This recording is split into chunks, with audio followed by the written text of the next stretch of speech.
Hello friends, today's question. A point mass is subjected to two simultaneously sinusoidal displacement in x direction, x1 a sin omega t, x2 a sin omega t plus 2 by 3, 2 pi by 3, adding a third sinusoidal displacement x3 which is b sin omega t plus 5 brings the mass to complete rest. The values of b and phi are. So in this case there is a unit mass, point mass, which is subjected to three displacements x1 and x2 in x direction, and then later on another you can say displacement x3 is added, which makes the point mass comes to rest. So we can solve the same question by using two methods. In the first method we are going to use the basic thing which states that the mass comes to rest. It means the net displacement of the mass should be equal to 0. It means x1 plus x2 plus x3 should be giving us a 0 displacement. And the second part, we are going to use the phasor representation to find out the you can say value of b and phi. So let us use first method.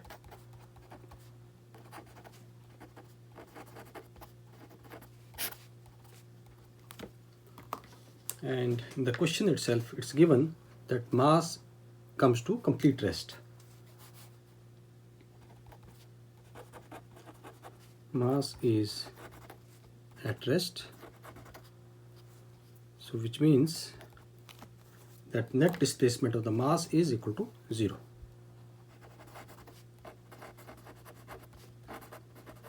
Net displacement of mass is equal to 0, or we can write it as, suppose net displacement is given as x total,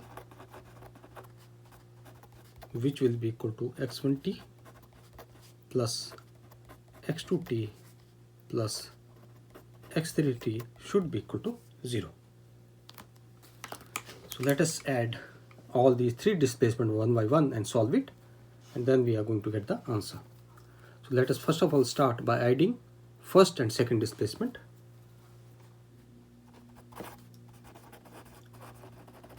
Adding x1t and x2t.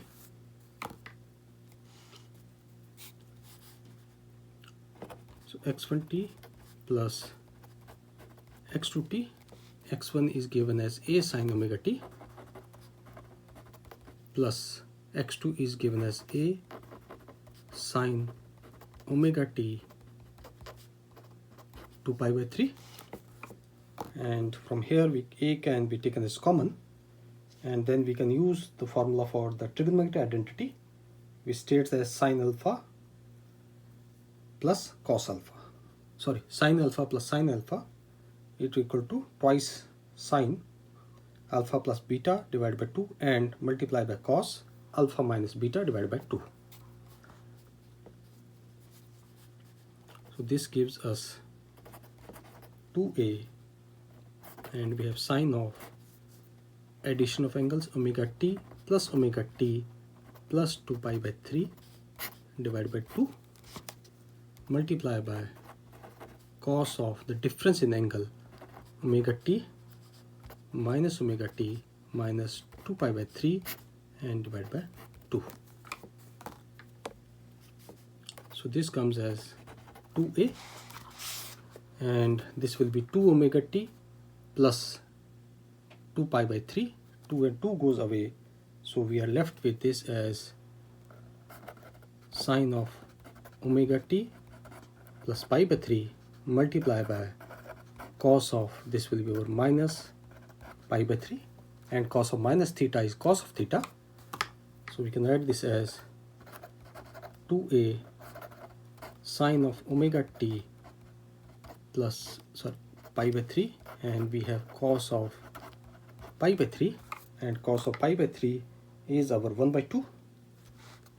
So we get this as 2a sine of omega t plus pi by 3 multiplied by 1 by 2, and this 2 and 2 goes away, so we get x1t plus x2t is equal to a sine of omega t plus pi by 3.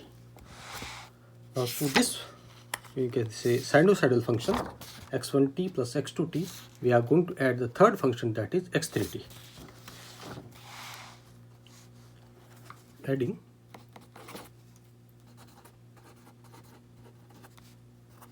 x3t.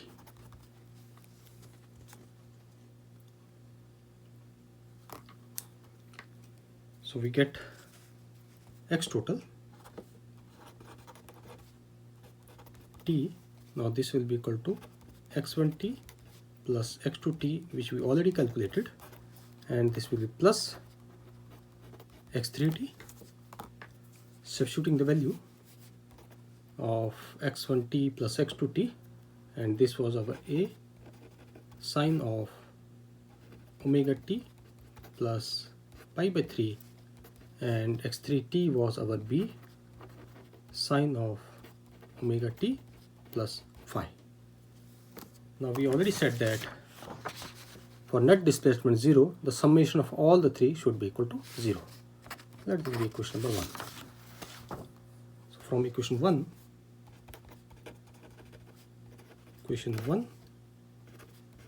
x total t should be equal to 0.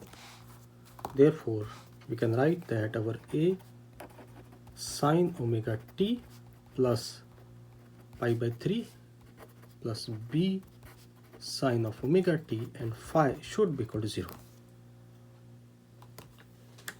And so it means that sum of the two sinusoidal functions should be equal to 0.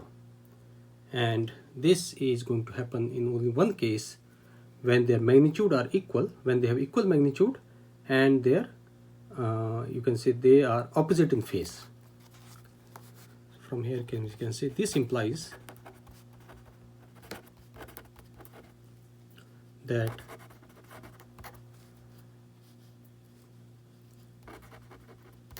two sinusoidal terms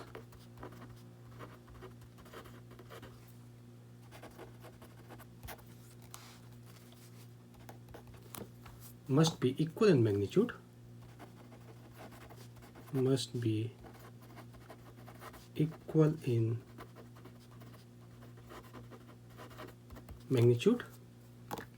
So equal in magnitude means our b should be equal to a, and opposite in phase,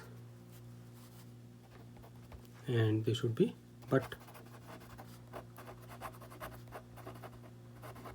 opposite in phase. So opposite in phase means the phase difference should be equal to pi. So we can write that our omega t plus phi minus omega t minus pi by 3 should be equal to pi. And we open it, we get omega t plus phi minus omega t plus, this is plus not minus, this will be minus pi by 3 is equal to pi. Omega 3 and omega t cancels out. So from here we get that our phi is equal to pi plus pi by 3, and this gives us that phi, that is the phase difference, should be equal to 4 pi by 3. Now we are going to solve it by using second method, and second method is by using the, you can say, vector and phase representation. So we have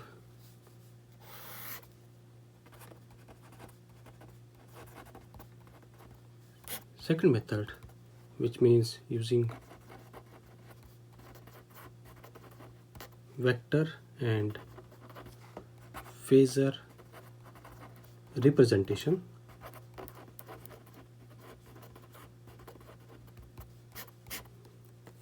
And in this case also, we know that the resultant displacement of the mass should be equal to 0. The basic concept or premise of the question will be same, that it should be equal to 0. Okay. So first of all, we are going to convert, or we can say using the phasor representation. So we have you can say 3 sine function, and each sine function can be seen as a vector in a complex plane, where amplitude represents the magnitude and the phase shift represents the angles.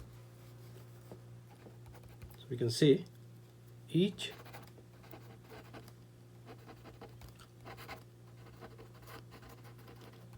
sine function can be seen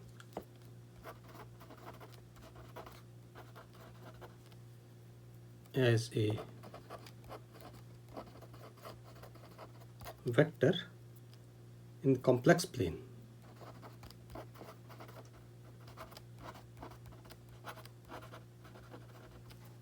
where amplitude represents the magnitude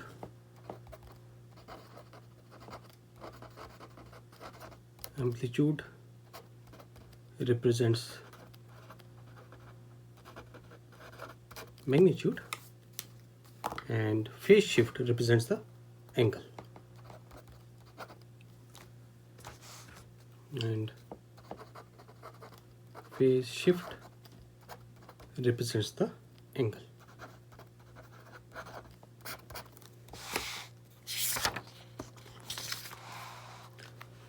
Therefore, let us consider the first displacement, where it is given as x1. We can say for first displacement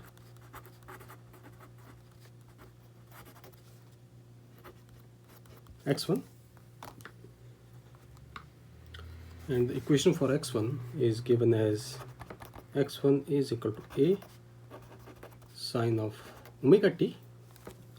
So from here you can say that the amplitude is a and there is no phase shift. You can say phase shift is equal to 0. So therefore phase for, you can say phasor for x1,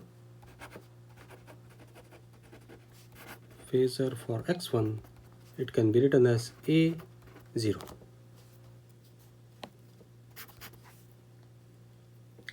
Similarly, we can write for displacement x2, for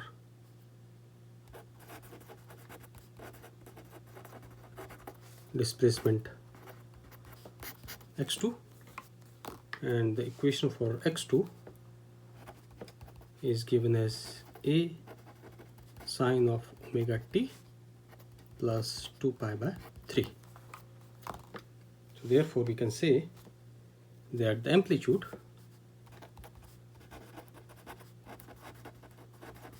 is given as a and the phase shift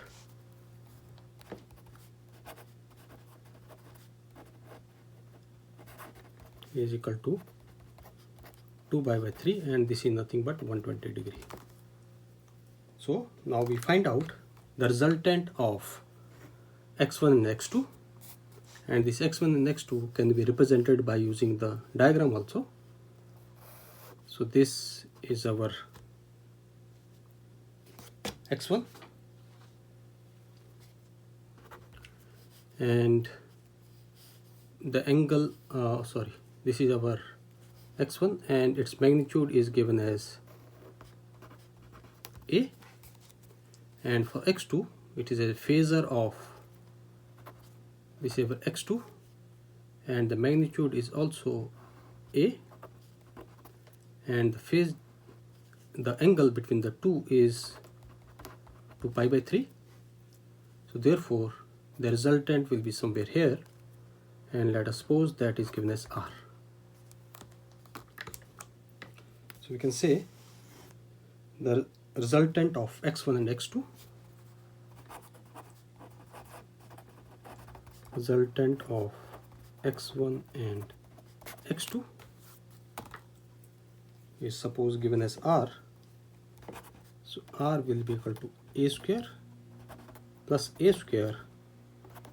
2 multiplied by a into a and cos of the angle, that is 2 pi by 3 square root. This is x1. So we get r is equal to, this will be coming as a. So our r is also having a magnitude of a, and we can find out its angle also. You can say angle of the resultant,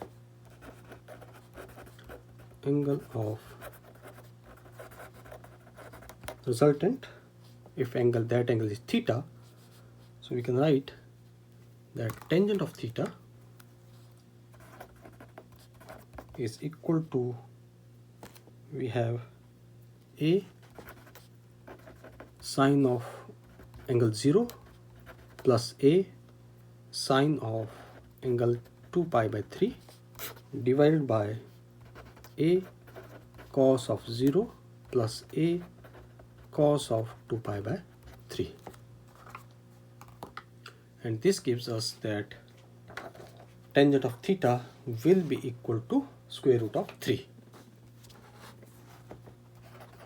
Tangent of theta is equal to square root of 3. From here we can say theta is equal to pi by 3. So theta will be equal to pi by 3. So I can say this angle is our pi by 3. Now we are going to find out effect of addition of third displacement. Determining the third displacement. Determining the third displacement.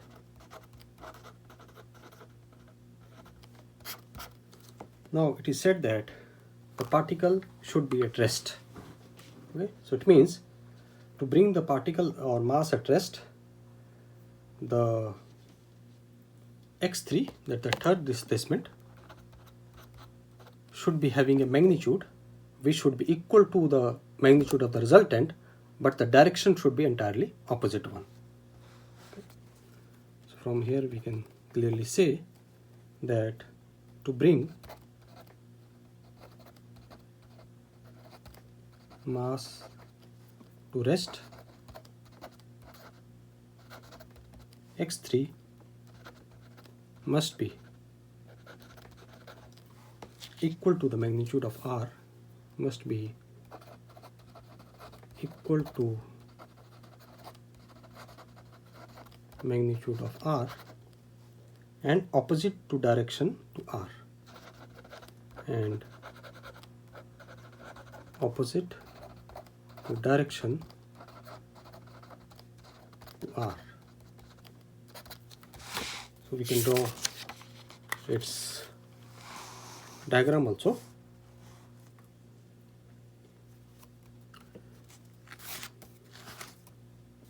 So we already know that this is our x1 having magnitude a, and we have this our x2 which is also having a magnitude of a, and we found out that a resultant is also having a magnitude of a, and the angle, this angle is our pi by 3. Yeah, we found out this angle pi by 3, and from the discussion we said that our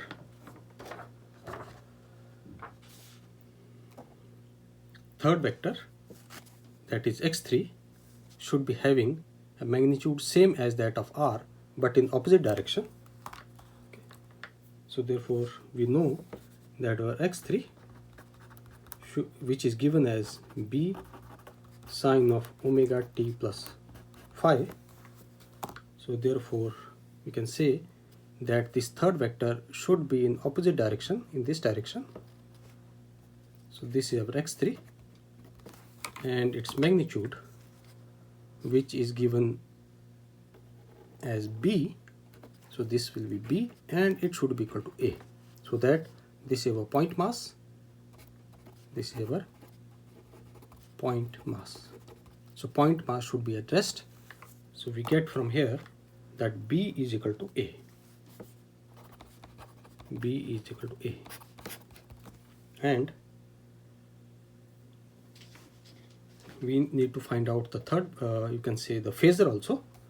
So from here we can easily see rather that this entire angle is our pi. This angle is pi. So therefore this complete angle from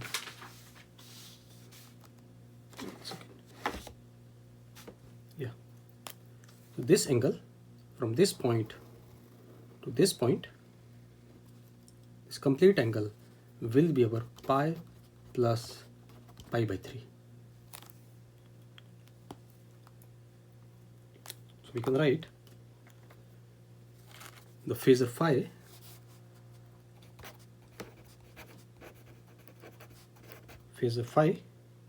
must be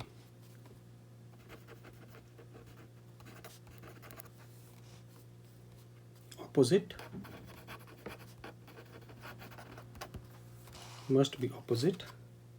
to the angle of resultant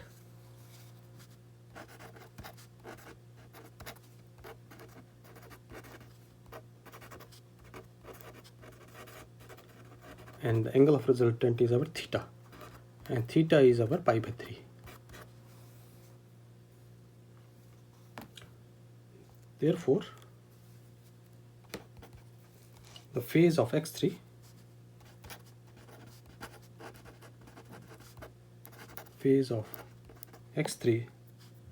must be pi radian out of phase with theta. So it means our phi will equal to theta plus pi, and theta is our pi by 3 plus pi. So this gives us 4 pi by 3. So we get that our b is equal to a and phi is equal to 4 pi by 3. And if you see the option available to us, you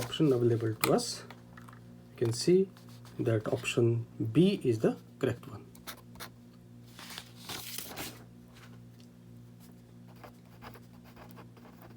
Option B is correct. So this completes the question. Thank you.